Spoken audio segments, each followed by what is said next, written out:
creation of the Palestinian refugees.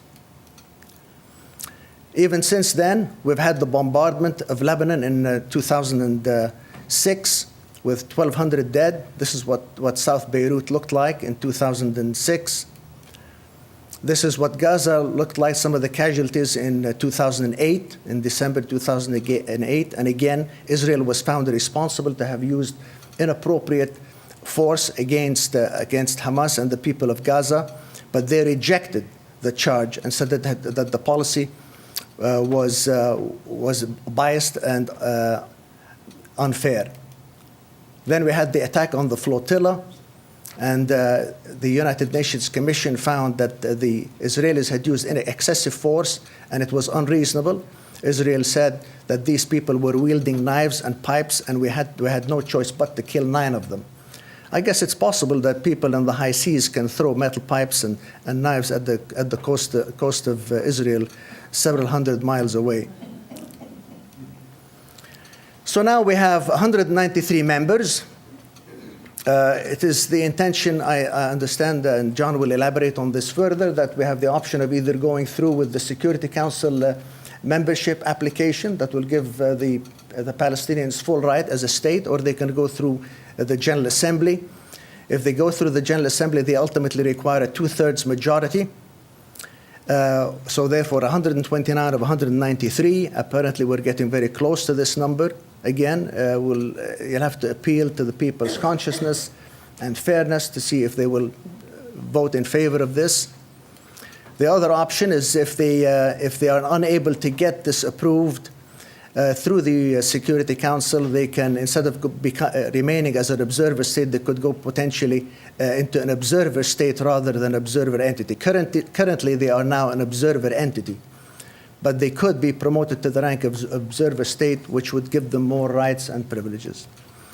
I think we are done squeezing water out of rocks, you know. I think we've gone through so many meetings, and we've gone through Madrid twice, Oslo twice, we've gone through wherever, we've gone through Camp David. I think we're done negotiating with the Israelis. We still have Palestinians that live in refugee camps like this. I think it's time for us to go back to our homes, particularly those of us who have still legal rights and those who have an identity and a home, to go back to Palestine. This is what Israeli settlements look like, and these are how more territories are being annexed and taken away from the Palestinians. So in short, this is what you have, and I think dealing with Israel on a one-to-one basis is really taking us nowhere. I think it's high time that we go ahead and apply for full membership through the United Nations, just like Israel did. No different. Thanks again.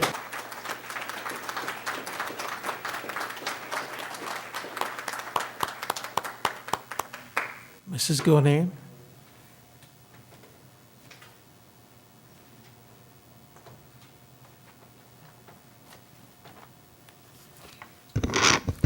Hi, assalamu alaikum. I'm going to go for a different angle. I don't know if it's going to be doing except just my own journey, if you like. Jean-Jacques Rousseau, the French philosopher and writer whose novels inspired the leaders of the French Revolution in 1712, wrote, "Man is born free, yet he is everywhere in chains." Then our own president, Thomas Jefferson, who is the author of the Declaration of Independence, also wrote, "Under the law of nature, all men are born free. Everyone comes into the world with a right to self-determination and using his own free will. This is what is called personal liberty, and it is given to him by the Almighty Creator."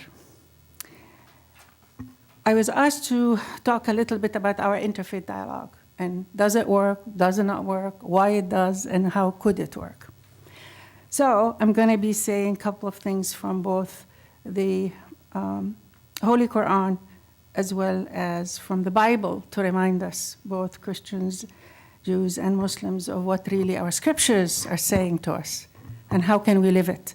In the Holy Quran, chapter 5, verse 8, God revealed that, O you who have attained to faith, be ever steadfast in your devotion to God, bearing witness to the truth in all equity, and never let hatred of anyone lead you into the sin of deviating from justice.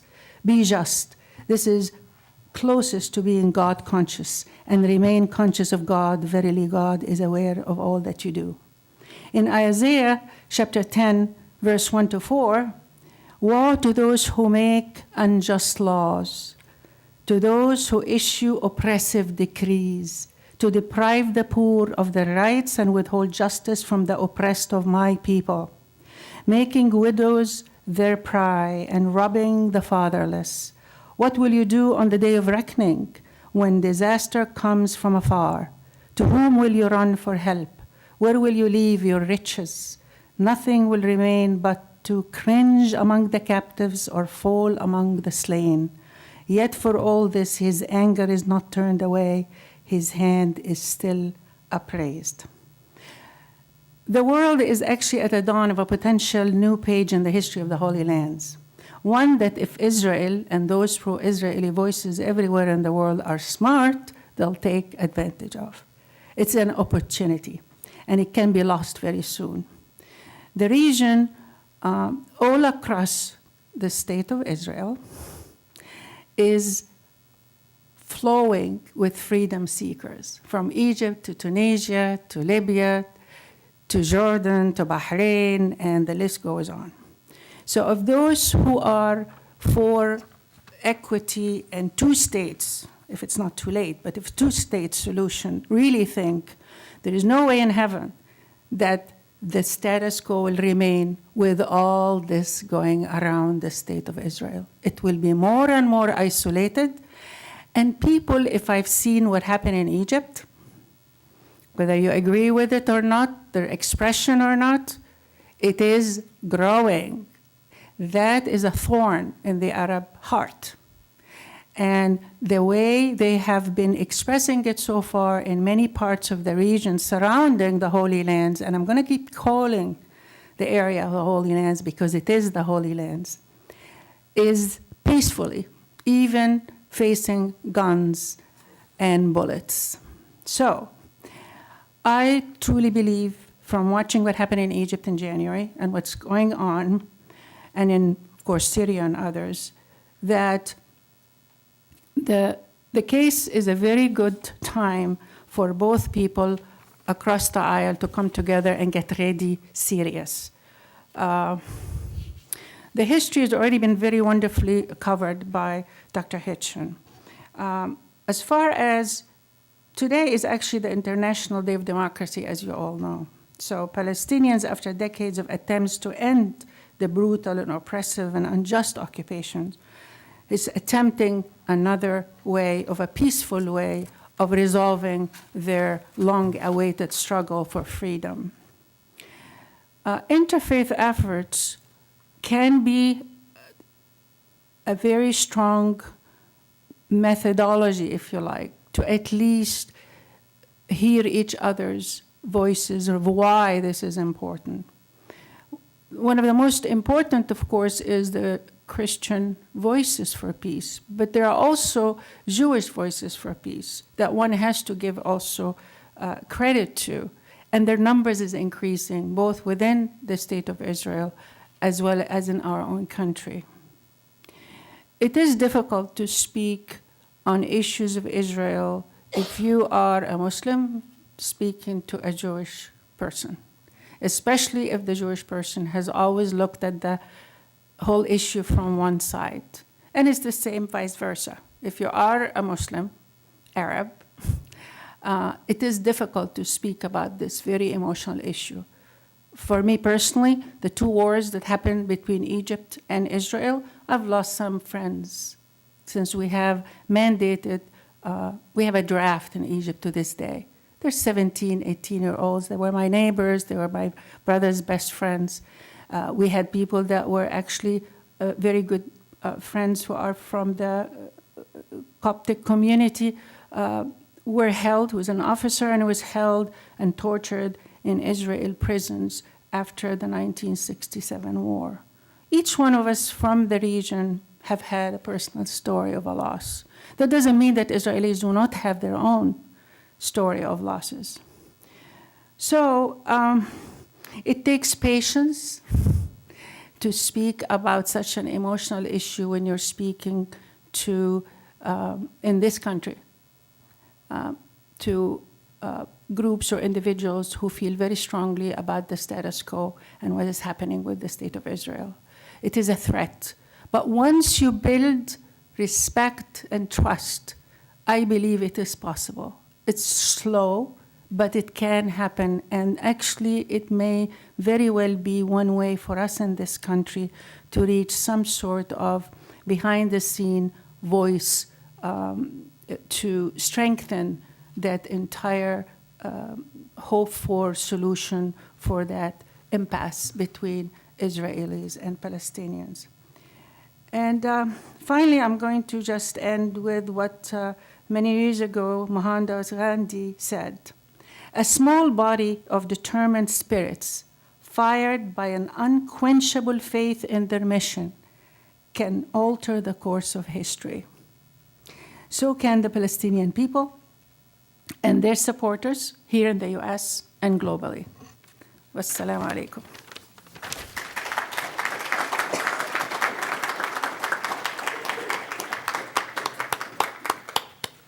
Yes, and Dr. Dabeet.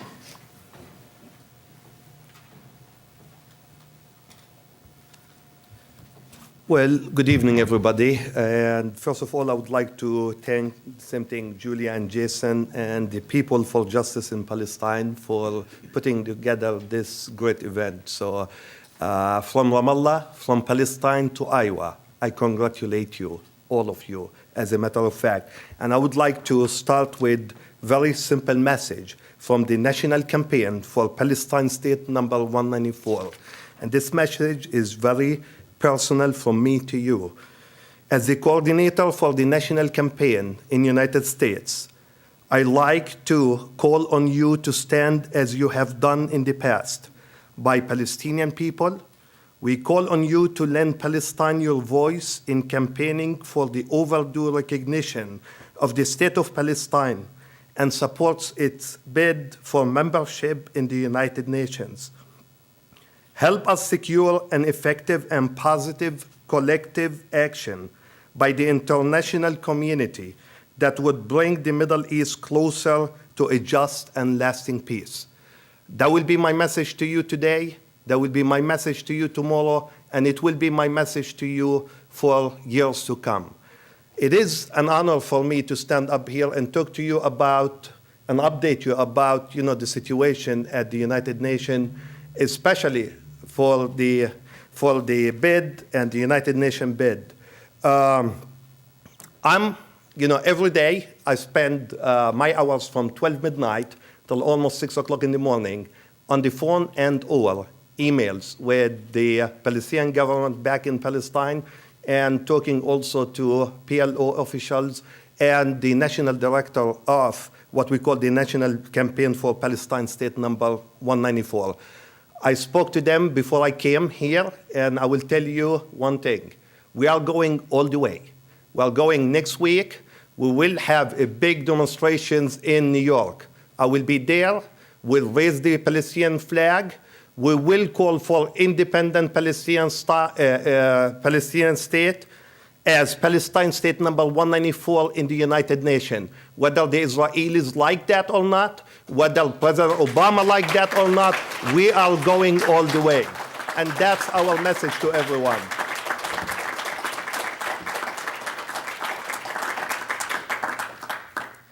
Palestine bid for the United Nations statehood is an intention of peace and not a declaration of war, as Israel say. And that's very important. We need everyone to know that we are standing for justice. We are standing for self-determination. We are standing to live side by side, but in dignity. And that's very important, in dignity and freedom. And that is very important thing.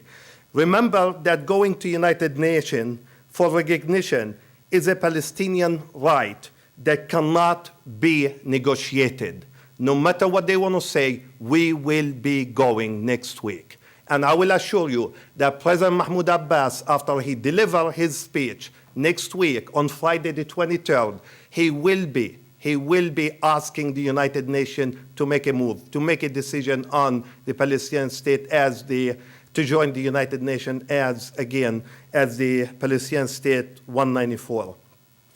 Now what happened? I spent 2 months in Ramallah. As a matter of fact, just came back 3 weeks ago. And during my 3 months there, I went there on 2 missions. One, signing a sister city agreement between Muscatine and Ramallah. And thank God, we did it. But guess what? The Jewish community are angry at us, as if Palestine doesn't deserve to have an American sister city, or Ramallah doesn't have the right to do that. When Israel decided to have 42 sister cities in the United States, guess what? We didn't open our mouth. We didn't say anything. But guess what? They are now angry at us for starting a sister city relationship, a people-to-people relationship between the American people and the Palestinian people, so that the American people will understand what the Palestinian people stands for and why they are fighting that fight for their liberty and for their freedom and for dignity and for peace all over the world. And that is very important. Thank God we achieved this. The second mission was, of course, to have meetings with Palestinian leadership. And I had many meetings with the Prime Minister office leadership, with also the PLO. I had many meetings at the headquarters of the PLO in Ramallah. I had different meetings with the head of NGOs, and everything was about one important issue, which is, again, the United Nations bid for the state of Palestine. We organize ourselves. We decide that it is important for us to be organized if we want to win this battle. And we decided to go all the way. I will tell you one thing. We do have different options on the table. Some are saying, don't go through the Security Council for full membership, because for sure the US will definitely use the veto power and kill, the proposal. And some are saying, go through the United Nations, as Israel did in 1948. So far, as of now, as a matter of fact, no decisions is made. I will assure you, no decisions is made, and most probably it will be the last minute type thing. But we do have 3 scenarios, and which I would like to share with you. The first scenario, of course, is to go through the Security Council, and we know for sure that the US will veto that. I mean, we hear that all the time from the news. It is really, I feel bad hearing President Obama anymore, to be honest with you. I work for his campaign. I keep telling them, I'm not going to do that anymore, because I elected him, I worked for him, I donated my time for a change, and I didn't see the change. I didn't really see the change. So this is one thing. They're saying, if you go there, we'll veto that. Okay, well, that's an option. The second option, of course, will be going to United Nations, to General Assembly, and asking for the recognition of State of Palestine as also a full member. In order to do this, we have to meet 2 conditions.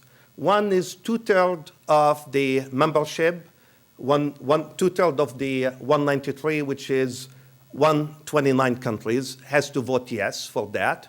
And the second condition that we have to meet will be that under something called United for Peace, which is part of the Charter of United Nations, says that if a country decided to go that route, they have to prove that if they don't accept them as a full member, not accepting them will endanger the world peace.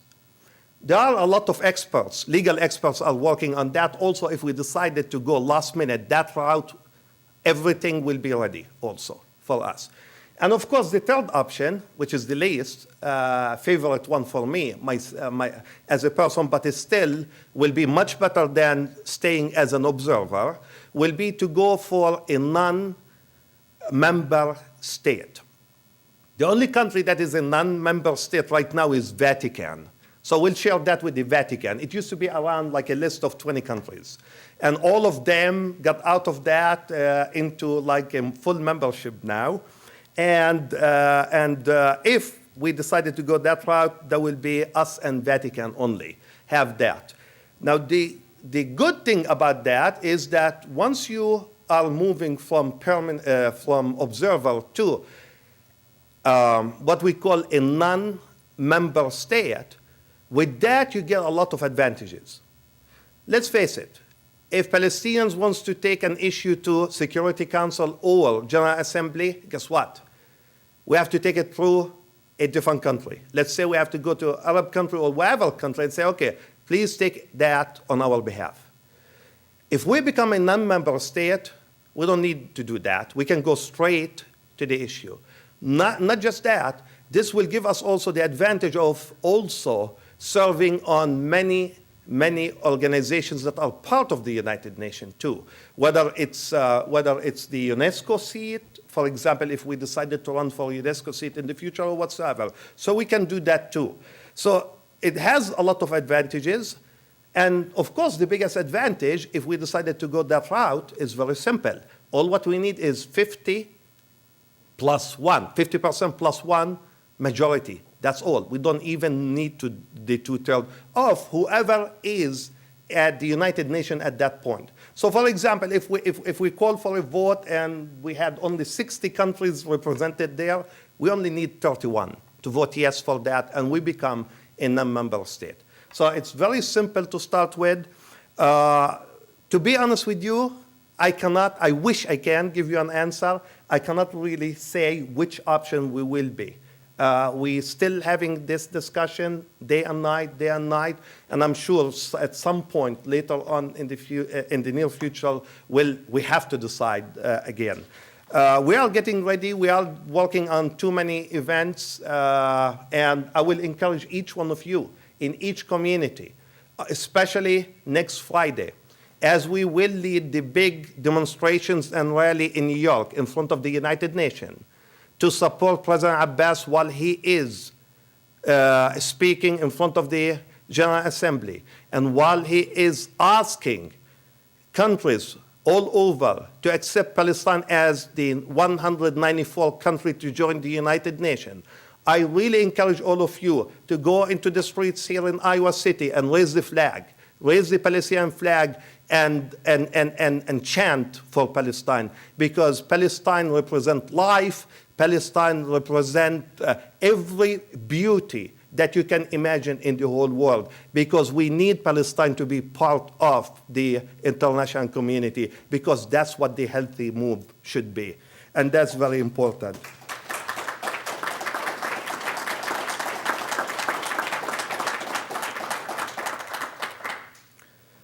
After 20 years of international gathering and from Oslo and signing the Oslo agreement and all the way and negotiation, and sometimes we get angry, they get angry, we don't talk to each other, then the US come back, try to save us, and then get us back and talk 20 years.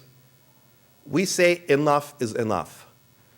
If United States wants to play an objective role, we are welcoming United States to be part of that.